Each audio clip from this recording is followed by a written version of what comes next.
They read the will and told me, after 50 years of marriage, my entire life was being traded for a single, dusty room. The lawyer couldn't meet my eyes. The air in that office was thick with pity. But what truly broke me was the small, satisfied smirk on my son's face. What they didn't know is that within those crumbling walls, my husband hadn't left me an ending, but a key. So stay with me until the end. Subscribe if these stories matter to you. Leave a like. And please tell me in the comments where you're watching from. It helps to know I'm not just talking into the void. My name is Beatrice Holloway, and I am 72 years old. For most of my life, my hands have known the language of soil and roots more intimately than the language of people. I was a botanist once, a young woman with a passion for the impossible delicacy of rare orchids. That dream, like a pressed flower, was flattened and tucked away to build a life for my husband, Arthur, and our son, Richard. I traded my research for his ambition, my greenhouses for his boardrooms, believing that was the soil in which a family grew. Patience, I learned, was my most defining trait. The same patience required for a stubborn bloom was the one I applied to a cooling marriage and a distant son. We lived in Montecito, a corner of California so beautiful it felt like a painting. Our estate wasn't just a house, it was a living thing. Its heart was my greenhouse, a cathedral of glass and steel I had designed and nurtured for 5 decades. It was my sanctuary. That morning, the one before my world tilted on its axis, began like any other. The coastal fog hung low over the gardens, and the air in the greenhouse smelled of damp earth and blooming phalaenopsis. The soft drip of the irrigation system was the only sound. I felt a quiet contentment, a peace that came from tending to life, that asked for nothing but care and gave back beauty. My relationship with Arthur had long become a partnership of silent agreements. We were 2 ships passing in the grand halls of our own home, acknowledging each other with a nod over breakfast, a polite inquiry about the day. He hadn't stepped foot in my greenhouse in over a decade. He called it Beatrice's hobby, a quaint distraction, never understanding it was the very architecture of my soul. That morning, I remember thinking how strange it was that a man could live beside a garden so vibrant and never feel the urge to walk through it. It was a thought that passed as quickly as a hummingbird, but it left a small, cold stone in my gut. The phone call came just before noon. It was Arthur's lawyer, a man with a voice as dry as old paper. There had been an accident. Arthur was gone. The words didn't land with a crash, but with a dull, hollow thud. The shock was a strange, numbing cold. Richard arrived that afternoon, his grief as tailored and neat as his expensive suit. He handled the arrangements with a chilling efficiency, his eyes already scanning the property, not with sadness, but with the sharp glint of an appraiser. It was in that moment, watching him on the phone discussing asset liquidation, that I realized I was already a ghost in my own home. The day of the will reading felt unreal. We sat in the lawyer's mahogany-paneled office, the air thick with the scent of leather and lemon polish. The room felt airless, suffocating. Richard sat beside me, but a chasm stretched between us. He was perfectly still, his hands folded on his lap, a mask of solemnity poorly concealing the flicker of anticipation in his eyes. The lawyer, Mr. Davies, cleared his throat, the sound unnaturally loud in the silence. He unfolded the document, and the crinkle of the paper was like the shedding of a snake's skin. He began to read in a monotone drone that stripped the words of all meaning, turning a life's legacy into a cold inventory. "To my beloved son, Richard Holloway," he read, "I bequeath the entirety of my estate, including the property at Montecito, all financial holdings, stocks, bonds, and personal effects." The words hung in the air. The entirety. My breath caught in my throat. I looked at Richard, and for a fleeting second, I saw it. The smirk. It wasn't a full smile, just a slight, almost imperceptible lift at the corner of his mouth. It was a look of pure, unadulterated victory. He had won, and I hadn't even known we were in a fight. Mr. Davies paused, and I could feel his discomfort. He adjusted his glasses, his gaze fixed on the page as if he couldn't bear to look at me. And to my wife of 50 years, Beatrice Holloway, he continued, his voice softer now, laced with a pity that was somehow worse than the cruelty. I bequeathed the studio apartment located at 74B Elm Street, on the west side of the city, and its contents. A studio. A small, working-class neighborhood. After 50 years of building a life, a home, a legacy, I was left with the crumbs. The humiliation was a physical force, pressing down on my chest, making it impossible to breathe. It wasn't about the $4 million the estate was worth. It was about the erasure. 50 years of my life, of tending to that home, of hosting Arthur's business partners, of raising his son, of pouring my own abandoned dreams into the soil of that garden. All of it, dismissed in a single, brutal sentence. Richard said nothing. He simply gave a slight, almost imperceptible nod to the lawyer, as if to say, as expected, proceed.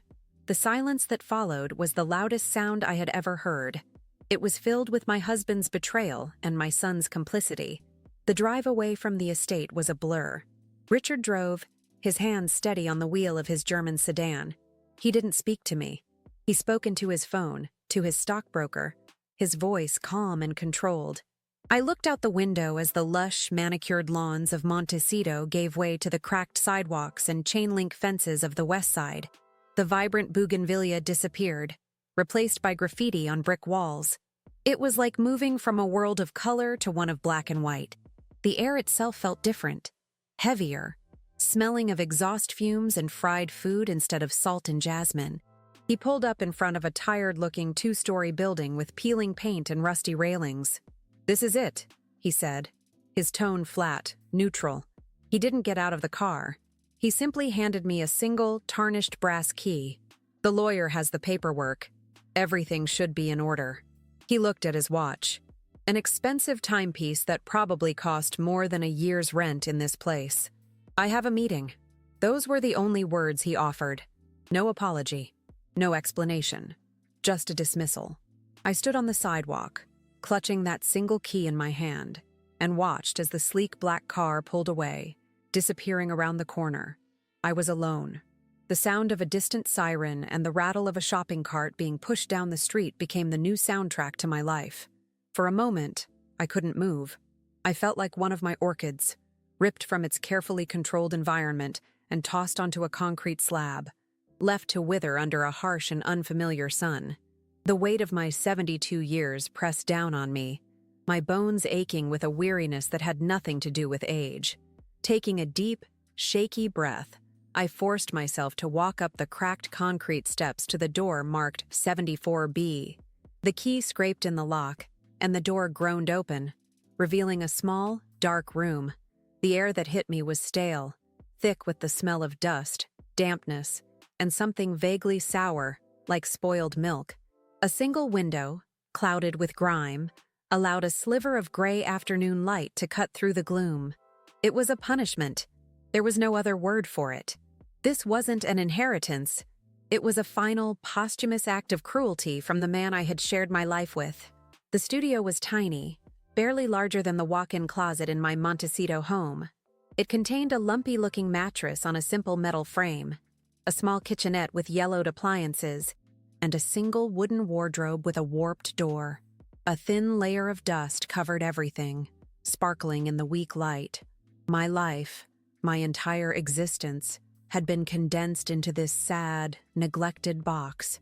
The silence was absolute, broken only by the faint hum of a refrigerator and the sound of my own ragged breathing. I walked over to the grimy window and tried to push it open, but it was swollen shut in its frame. Peering through the glass, I could see a brick wall just a few feet away. There was no garden, no sky, no horizon, just brick. For 50 years, my first and last view of each day had been of life, of leaves, blossoms, and birds. Now, it was this, a dead end. The finality of it was crushing, a physical weight that made me want to slide down the wall and simply cease to exist. That first night, I didn't sleep. I sat on the edge of the lumpy mattress, still in the clothes I'd worn to the lawyer's office, and listened to the unfamiliar sounds of the city. A couple argued in the apartment below, their angry words muffled by the floorboards. A car alarm blared intermittently down the street. The wail of a siren seemed to be a constant presence. These were the sounds of a life I had never known, a world away from the gentle chirping of crickets and the rustle of wind in the eucalyptus trees I was used to. My thoughts were a chaotic storm of questions. Why? Why would Arthur do this? Was it a final act of contempt for the woman who chose botany over his world of business? Or was there something else? A secret I had been blind to for all these years. And Richard, my son, his coldness wasn't just greed. It was something deeper, something practiced. Had he known? Had he and his father planned this together, waiting for the right moment to excise me from the family portrait? I felt a profound sense of failure, not because I had lost wealth, but because I had apparently lost the love and respect of the two people I had dedicated my life to. I had been a fool, tending to my flowers while the roots of my own family rotted away beneath the surface. The loneliness was a living entity in that small room, wrapping itself around me, cold and suffocating. I felt utterly and completely invisible, as if my entire life had been written in disappearing ink. In the faint light of dawn filtering through the dirty window, I finally stood up, my joints stiff and protesting. I had to do something, anything to fight off the encroaching despair. I decided to clean. If this was to be my world now, I would not let it be defined by Arthur's neglect. I started with the wardrobe, the only piece of furniture that seemed to hold any history. Its dark wood was scarred and faded, the varnish cracked like dry skin. I found a damp rag in the kitchen and began to wipe away the layers of grime. The work was methodical, mindless. Wipe, rinse, repeat. The smell of dust filled my nostrils. As I cleaned the inside, my fingers traced the rough wooden bottom. It felt uneven. I pressed down, and there was a slight give, a hollow sound that was different from the rest of the solid wood. My heart gave a small, nervous flutter. It was likely nothing, just old, warped timber. But it was the first thing in this room that felt like a question instead of a statement. I ran my fingers along the edges, searching for a seam, a latch, anything. Tucked away in the back corner, almost completely hidden by shadow, my nail caught on a tiny, recessed groove. I pulled, and with a soft click, a section of the bottom panel lifted. It was a false bottom. My breath hitched. For the first time since hearing the will, a feeling other than grief or humiliation pierced through the numbness. It was a flicker of something sharp and uncertain. My hands trembled as I lifted the panel completely. Inside the hidden compartment, resting on a bed of faded velvet, was not jewelry or cash, as one might expect. Instead, there was a single, old, leather-bound journal and a small, ornate silver key, the kind used for a safe deposit box. The key was cold and heavy in my palm. The journal was unmarked, its cover worn smooth with age. What secrets were hidden here? Why would Arthur go to such lengths to hide these items in a place he surely knew I would be sent to? I sat back on the dusty floor, the journal in my lap, the key clutched in my hand. The room no longer felt like just a prison. It felt like a puzzle. Arthur had not simply discarded me. He had sent me here for a reason. This wasn't just an ending. It was a deliberately placed beginning to something else. A story he had left for me, and only me, to uncover. The questions that had haunted me through the night now had a new, sharper focus. The despair that had threatened to drown me began to recede, replaced by a fragile, tentative curiosity. This small, dusty room, which I had seen as the symbol of my complete and utter defeat, now held a promise. It held a secret. For 50 years, I had been Beatrice Holloway, the quiet wife, the patient gardener, a decorative fixture in a wealthy man's life.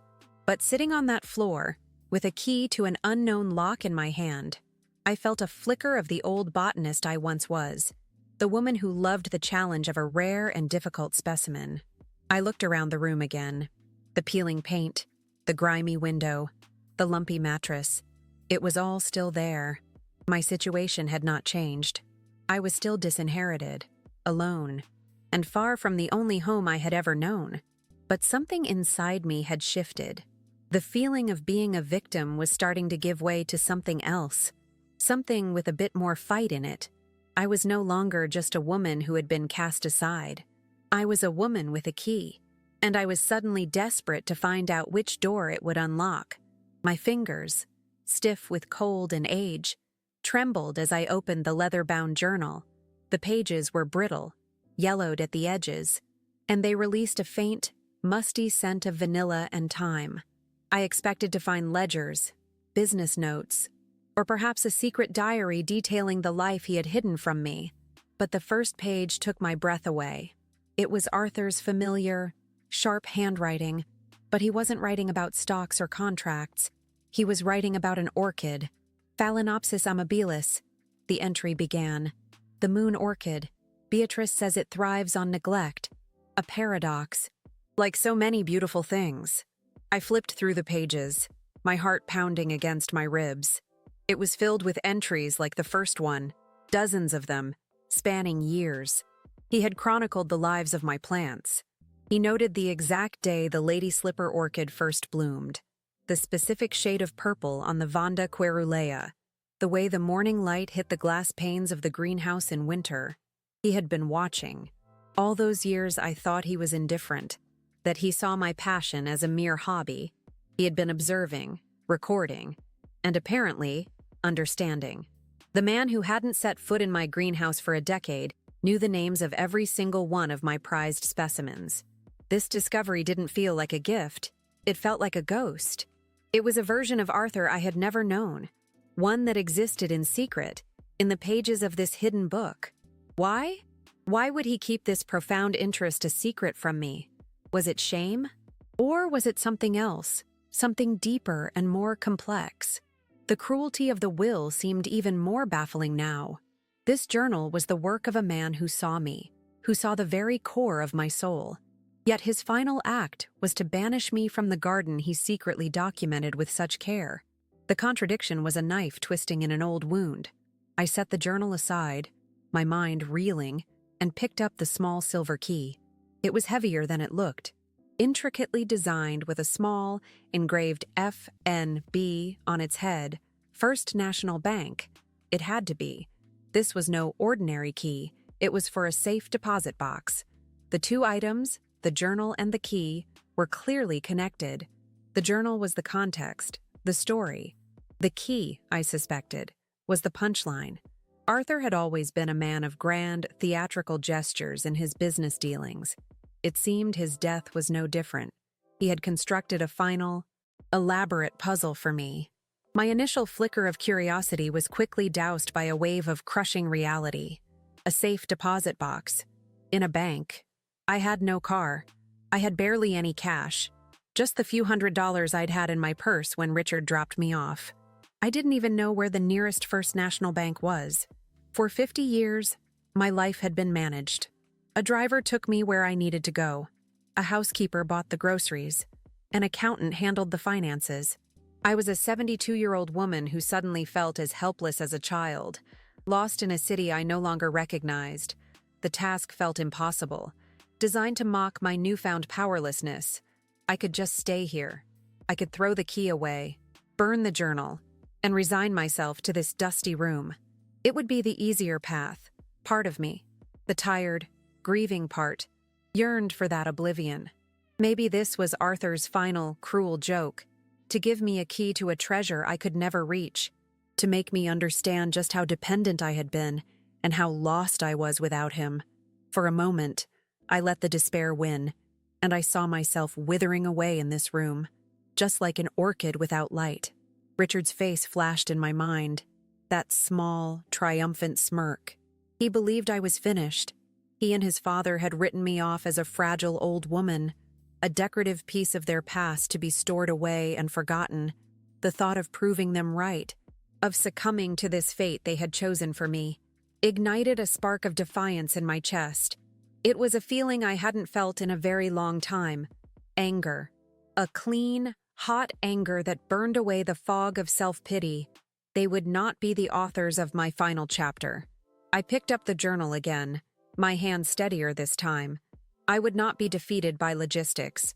I would learn. I would adapt. I began to read not for sentiment, but for clues. I scanned each page, looking for a number, a location, anything that might point me in the right direction. The entries were mostly botanical, filled with Latin names and observations on humidity levels. But woven between the scientific notes were small, personal reflections. Beatrice's hands are never still. One entry read, "She touches the leaves as if they can hear her. Perhaps they can." It was both a comfort and a torment to read his words. They painted a portrait of a man torn between his cold, pragmatic world and a hidden appreciation for the beauty I cultivated. He saw my strength, my dedication, but had never once acknowledged it to my face. "She is more resilient than anyone knows," he wrote on another page. "She has the patience of a mountain." Why write it down for no one to see? Was this journal his confessional? A place where he could admit the things his pride would never allow him to say out loud? As I neared the end of the journal, the handwriting grew slightly less steady, the lines wavering. The last few entries were dated just weeks before his accident. He wrote about a particular orchid, the ghost orchid, a notoriously difficult and rare flower that I had been trying to cultivate for years. It was my holy grail, a symbol of everything I found beautiful and mysterious in the natural world. "Dendrophylax lindeni," he wrote. "It grows without leaves. Its roots clinging to the bark of a host tree. It seems to float in the air. A perfect organism. Beatrice has been searching for the right host for it." Then, on the very last written page, I found it. It wasn't a long, explanatory letter. It was just a single sentence, written in a shaky but determined hand, tucked beneath a detailed sketch of the ghost orchid's root system. "The host is not always what it seems," it read. "Sometimes, the strongest roots grow in the most unexpected soil. FNB Main Branch, Box 72. The key is in your name, Beatrice. It always has been. Box 72. My age." It was a message, direct and clear, hidden amongst the flowers. The words hit me with the force of a physical blow. It always has been. He had set this up long ago. This wasn't a last-minute decision or an afterthought. This entire, convoluted, painful ordeal, the public humiliation, the banishment to this studio, it was all part of an elaborate plan. He hadn't just left me a key, he had created a path that only I could follow. He had used my knowledge, our shared history, and the language of my orchids to guide me. He knew Richard would never look twice at a dusty old wardrobe in a worthless apartment. A strange and unsettling thought began to form in my mind. What if the will wasn't an act of cruelty, but an act of protection? What if he knew Richard's greed so well that he had to disinherit me publicly to hide what he truly wanted me to have? It was a wild, improbable idea, but it was the only one that made sense of the conflicting evidence of the man in the will and the man in the journal. He had humiliated me to save me. The thought was so audacious, so quintessentially Arthur, that I almost laughed. The feeling of being a victim, a pawn in a game played by my husband and son, began to evaporate. I was no longer just a recipient of their actions. I was an active participant in a story Arthur had written for me. He had trusted my resilience, my intelligence, my patience, the very qualities he had written about in his secret journal. He had trusted that I would not break, that I would find the false bottom, that I would understand the clues. It was the greatest, albeit strangest, vote of confidence he had ever given me. I stood up, my body aching but my mind clear for the first time in days. The small, grimy studio no longer looked like a prison. It was a starting line.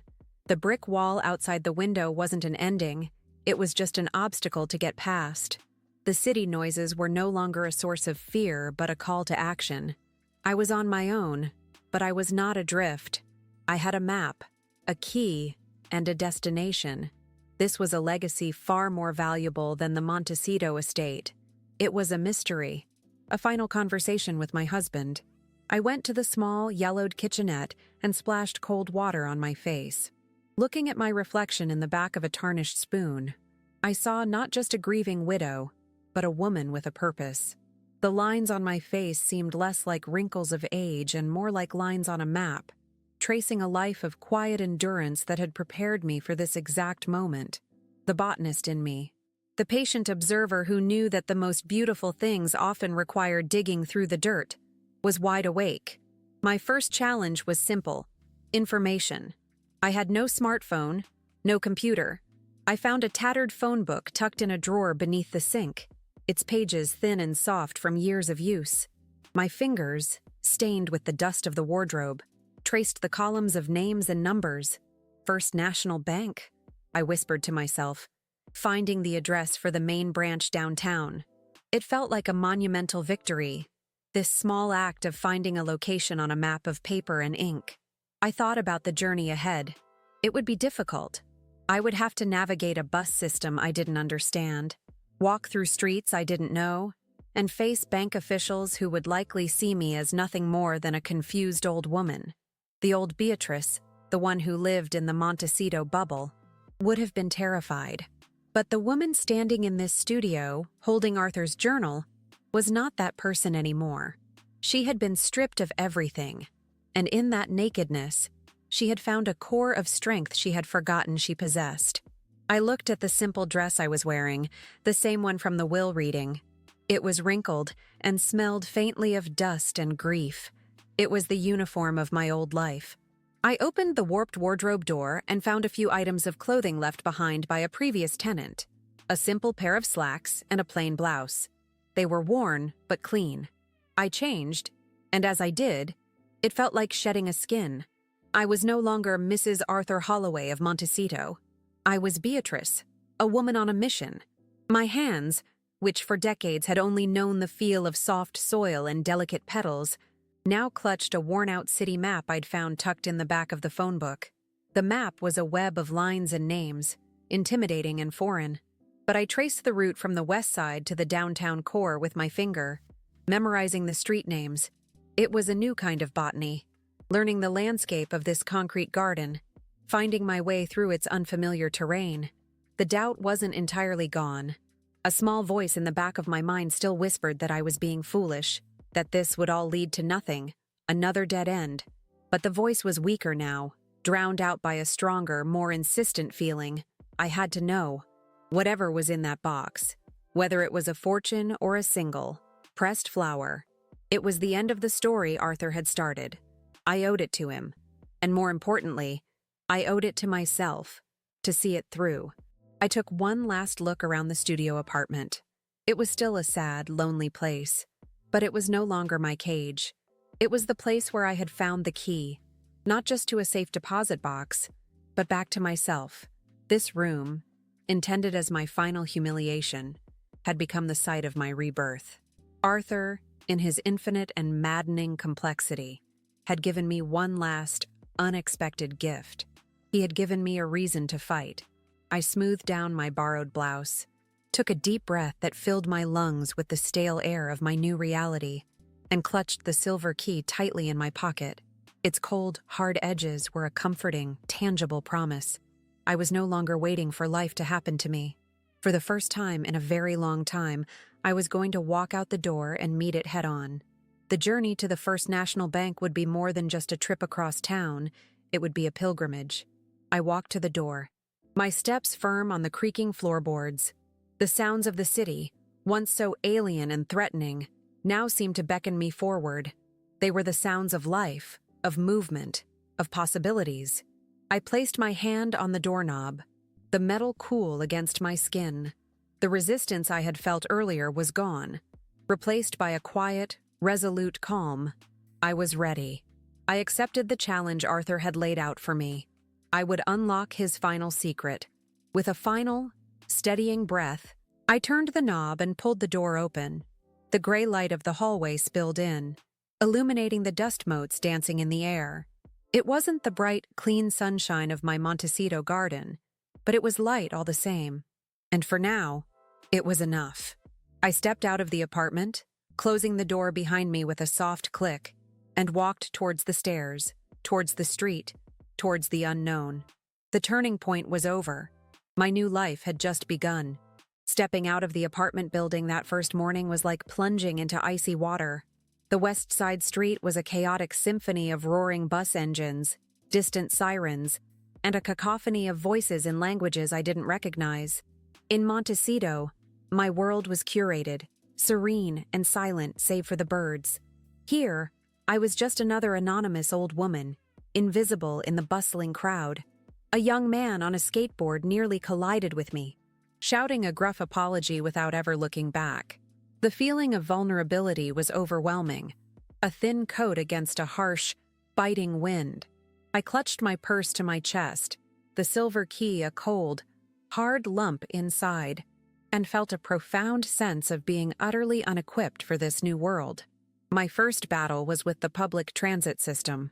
The bus map, unfolded in my trembling hands, looked like an impossible web of colored lines. It was a language I couldn't speak. I stood at the bus stop, watching as the correct number roared past me because I was too hesitant to flag it down. The simple act of asking the driver for a transfer, of feeding crumpled dollar bills into the machine, felt like a public performance for which I had never rehearsed. A wave of hot frustration washed over me. I, a woman who had managed a sprawling estate, was defeated by a city bus. The inefficiency, the sheer incompetence I felt, was a fresh and bitter humiliation.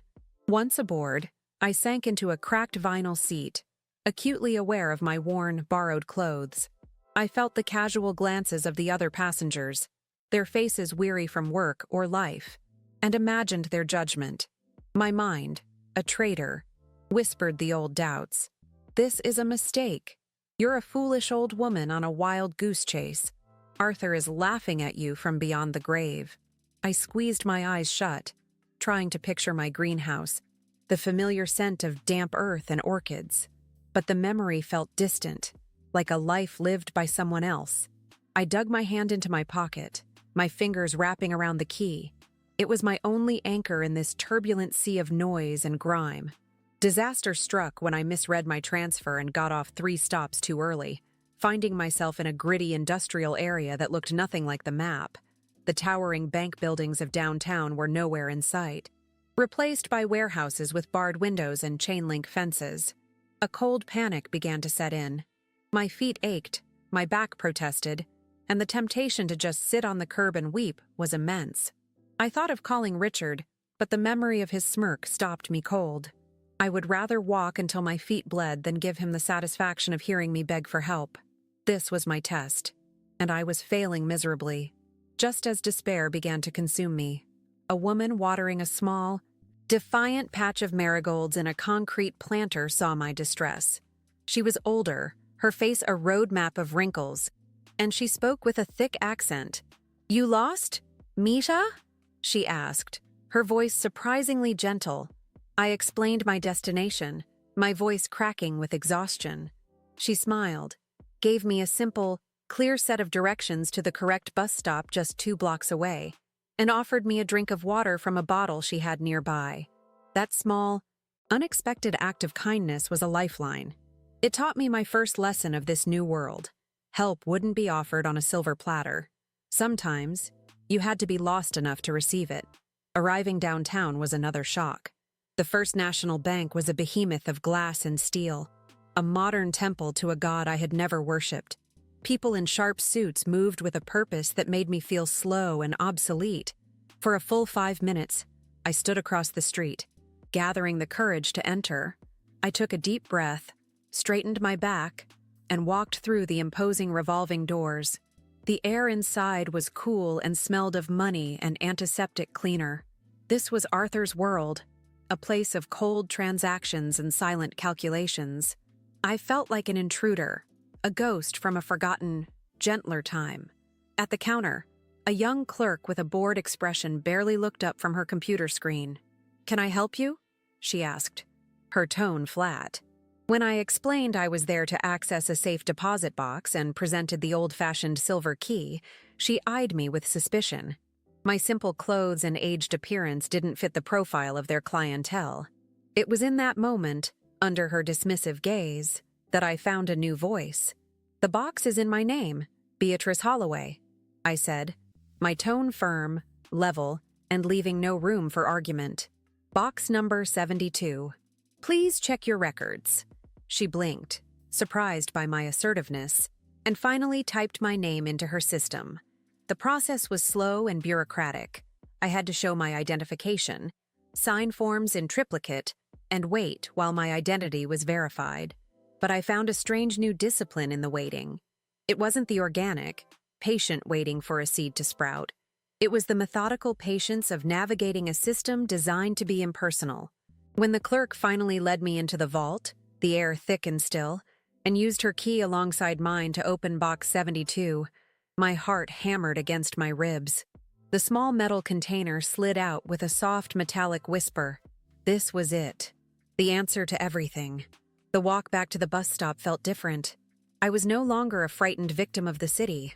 I was an observer. I noticed the intricate ironwork on an old building, the surprising resilience of a weed growing through a crack in the sidewalk, the rhythm of the traffic lights. I was so absorbed in my new perspective that I almost missed the scent of grilled onions from a street vendor's cart. On impulse, I bought a hot dog, something I hadn't eaten in 50 years. Standing on that busy corner, the taste of mustard sharp on my tongue, I felt a spark of simple, unadulterated freedom. It was my first meal purchased with my own money, for myself alone. Back in the studio, the silence didn't feel oppressive anymore. It felt peaceful. I now had a purpose that extended beyond these four walls. I began to establish a new routine, not one dictated by the needs of a husband or an estate, but by my own mission. Each morning began with coffee and a reading from Arthur's journal, followed by a meticulous plan for the day. I started to truly clean the apartment, not with the frantic energy of despair, but with the deliberate care of someone making a home. I scrubbed the floors, washed the grimy window, and brought a sense of order to the chaos. This small room was becoming my sanctuary, my headquarters. Inside the safe deposit box, there was no treasure chest of jewels or stacks of cash. Instead, I found a thick folder of documents. The first was the deed to the entire apartment building at 74 Elm Street, free and clear, registered in my name. Tucked behind it was a portfolio of modest, stable stocks, blue-chip investments that paid regular dividends, also in my name. And at the very bottom, a single, sealed envelope with Beatrice, written on it in Arthur's shaky hand. My initial reaction was a strange mix of disappointment and bewilderment. He had left me a rundown building and a small income. This was the grand secret. I opened the letter, my hands trembling. "My dearest Beatrice," it began. "If you are reading this, then I have failed you in life but trusted you in death. I saw Richard's greed growing like a weed, and I knew he would sell everything, leaving you with nothing. He would have drained any joint account I left you. The will was a performance, a public disinheritance to make him believe this was all you had. This building, this small income, it is all I could hide from him. It is yours, and yours alone. It is not a palace, but it is a foundation. Forgive the cruelty of the method. It was the only way I knew to protect you." The words were a punch to the gut. The anger I felt towards him, the shame of the last few weeks, it all warred with a sudden gut-wrenching understanding. He hadn't cast me out. He had smuggled me to safety. He had used my humiliation as a shield. I sank onto the lumpy mattress, the letter clutched in my hand, and I wept. I wept for his cowardice, for his inability to say these things to my face. I wept for the years of silence between us. But I also wept with a sliver of relief, for the man in the journal who had seen my strength and, in his own twisted way, had bet everything on it. A week later, Richard called. His voice was smooth, patronizing. "Mother, just checking in. How are you settling into your new arrangements?" I could hear the smirk in his voice, the barely concealed satisfaction. He prattled on about the sale of the Montecito property, the excellent offer he'd received from a developer. He was flaunting his victory, twisting the knife. The old me, the Beatrice of the greenhouse, would have murmured something polite, swallowed her pain, and ended the call. The old me was used to being a silent spectator in her own life, but the old me was gone. "I am managing perfectly well, Richard," I said. My voice as cold and clear as the air in the bank vault. There was a pause on the other end of the line. He was not expecting this tone. "I have everything I need," I continued, "and I am quite busy. I'll have to call you back." Before he could recover, I hung up the phone. My heart was pounding, a mix of fear and exhilaration. I had just stood up to my son for the first time in my life. I had drawn a boundary. It was a small act, but it felt like a seismic shift in the foundation of my world. That night, sleep eluded me. The ghost of my past life visited, whispering temptations. I saw my orchids, their velvety petals unfurling in the humid air. I felt the familiar weight of the antique silver teapot I used every afternoon. The memories were beautiful, but they were also chains, binding me to a person I no longer was. I had to actively fight the urge to mourn that gilded cage. I was afraid of this new, untethered freedom. I was afraid of failing, of proving that I couldn't survive without the scaffolding of Arthur's wealth and name. The battle was not with Richard, but with the woman I had been for 50 years. My new life began the next morning when I decided to be what Arthur had made me, a landlady. I knocked on the doors of my tenants, introducing myself not as the widow of a wealthy man, but as B. Holloway, the new owner. I met the Garcias, a young family with 2 small children, a quiet, elderly gentleman named Mr. Henderson, and a young art student named Chloe with paint stains on her jeans. They were wary, expecting a rent hike or an eviction notice. They saw me as an outsider, another problem to deal with. This building was not just an asset, it was their home, and I was an unknown quantity. I quickly discovered the building was suffering from years of neglect. A leaky pipe in the Garcia's apartment, faulty wiring in the hallway, peeling paint everywhere. This was my first real test. My small stock dividends wouldn't cover professional contractors for everything. So I went to the public library and used their computers. I spent hours watching tutorials on basic plumbing and electrical repairs. The librarian, a kind woman named Sarah, helped me find books on property management. I was a student again, my subject not botany, but survival. One afternoon, armed with a wrench and a roll of plumber's tape, I fixed the dripping faucet under Mrs. Garcia's sink. She watched me, astonished, as I, a 72-year-old woman, lay on my back on her linoleum floor and successfully stopped the leak. When I finished, she insisted I stay for a cup of coffee. It was the first genuine, warm conversation I'd had in weeks. I was no longer just the owner. I was B, the woman who fixed the sink. It was a small victory, but it felt more satisfying than cultivating the rarest orchid. The building had a flat, tar paper roof that was used for nothing but collecting debris. I saw its potential. Bucket by bucket, I hauled bags of soil up the 3 flights of stairs. I found discarded containers and wooden crates behind local shops. I started a small garden. It was nothing like my climate-controlled greenhouse. It was exposed to the harsh city sun and wind.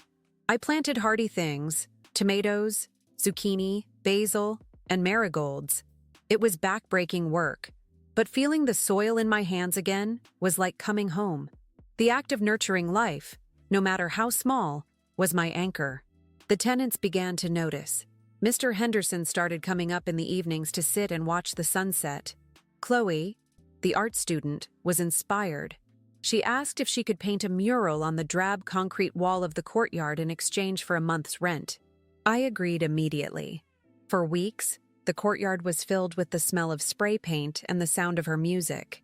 She painted a vibrant scene of wildflowers and hummingbirds, a splash of impossible color in our gray world. The mural transformed the space. It became a gathering spot, a place of shared pride. My confidence grew with each small success. I learned to navigate the city's bureaucracy to get the proper permits for repairs. I opened my own bank account and taught myself how to budget, tracking every dollar of rent income and every penny of expenses. These were the skills of an independent life, things I had never needed to know. I was no longer just surviving, I was managing. I was in control. The woman who was once afraid to flag down a bus was now negotiating with suppliers and balancing a ledger. Months melted away. The rooftop garden was flourishing under the summer sun. One warm evening, I hosted a small potluck for the tenants on the roof. We sat on mismatched chairs, surrounded by tomato vines and pots of basil, sharing food and stories. Mrs. Garcia brought her arroz con pollo, Mr. Henderson shared a bottle of wine, and Chloe brought a salad made with greens from our garden. I looked at their faces, illuminated by the string of cheap solar lights I had installed, and felt a sense of belonging that had been absent from every lavish dinner party I had ever hosted in Montecito. A letter arrived one day, forwarded from the lawyer's office. It was from Richard's attorney, a formal notification that the Montecito estate had been sold. The new owners, a development corporation, planned to demolish the house and my greenhouse to build luxury condos. A sharp, piercing pain shot through me. The thought of my orchids, my life's work, being bulldozed into rubble. For a moment, the grief was so intense I couldn't breathe. Everything I had built, everything I had poured my soul into for 50 years, would be gone forever. But as I stood there, holding the cold, official paper, I realized the pain was different now. It was a clean, sharp grief for something beautiful that was lost, not the crippling, personal agony of having my identity erased. My life was no longer defined by that glass house. The greenhouse was a memory, a beautiful chapter of my life, but it was not the whole story. My roots were no longer there. They were here, on this rooftop, in this building, among these people. I had built something new. I looked down at my hands. They were not the hands of Beatrice Holloway, the elegant wife of a wealthy entrepreneur. There were calluses on my palms from hauling soil, a faint scar on my knuckle from a slipped wrench, and permanent dirt under my fingernails. They were the hands of a worker, a gardener, a landlady, a survivor. They were the hands of a woman who was building her own life from the ground up. In losing everything, I had been forced to find the strength that had been dormant within me for decades. That evening, I stood on my rooftop garden, the city lights twinkling around me like a field of scattered stars. I finally understood the full scope of Arthur's last, complicated gift. He hadn't just left me a building or an income. He had orchestrated my liberation.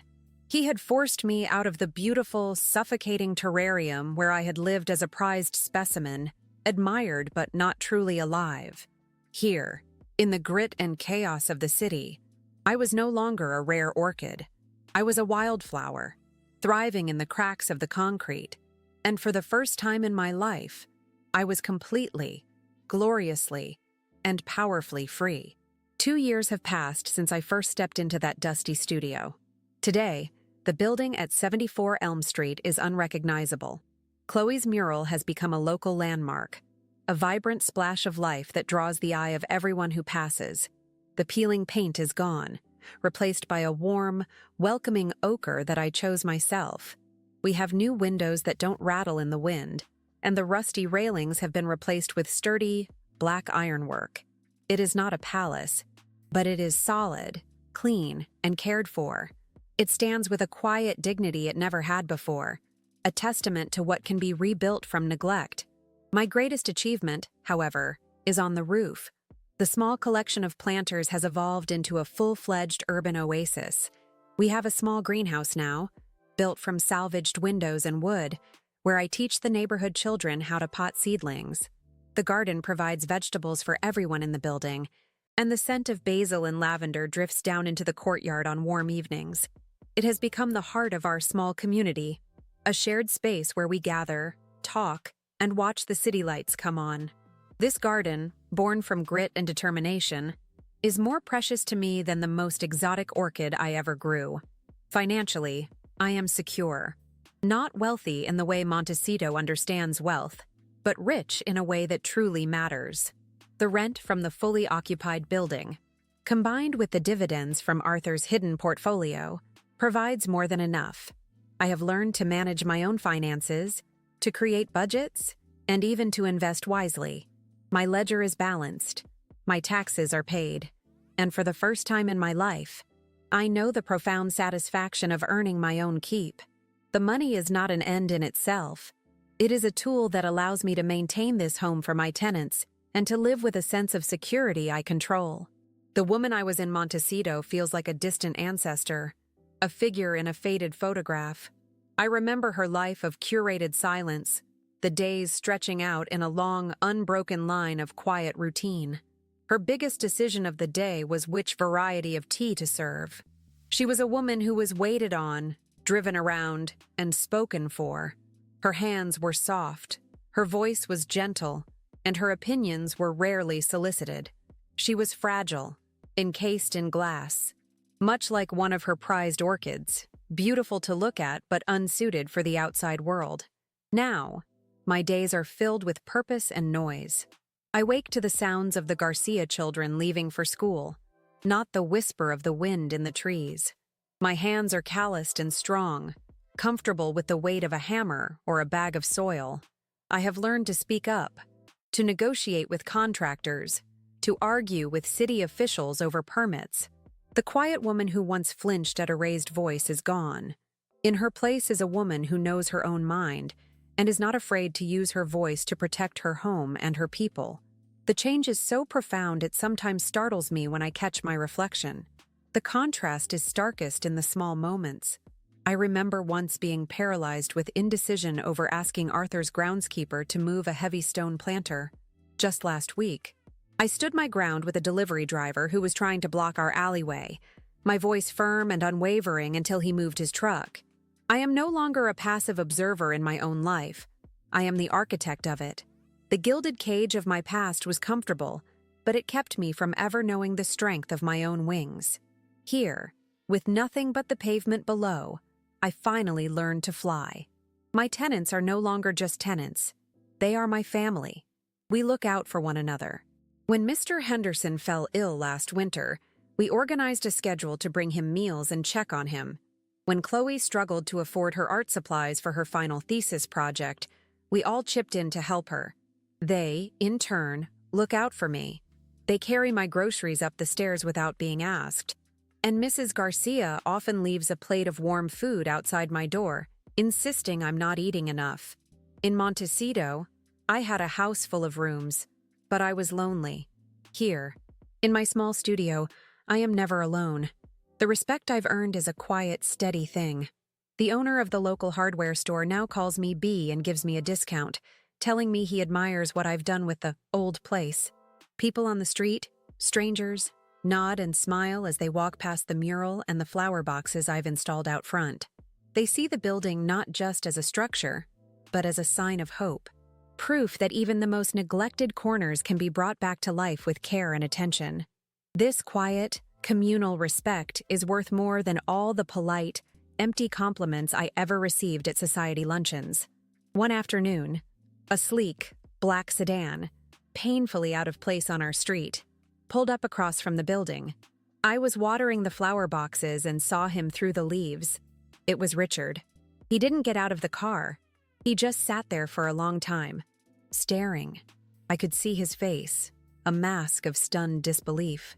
He was looking at the mural, the new windows, the vibrant life spilling from the building.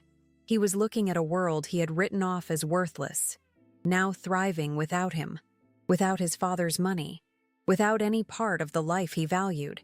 He was witnessing a success that he could not measure in stock prices or property values. He was seeing a life that had been utterly and completely rebuilt from the ashes he had left me in. I did not hide or shrink away. I stood up straight, met his gaze across the street, and gave him a small, simple nod. It was not a gesture of forgiveness, nor was it one of triumph.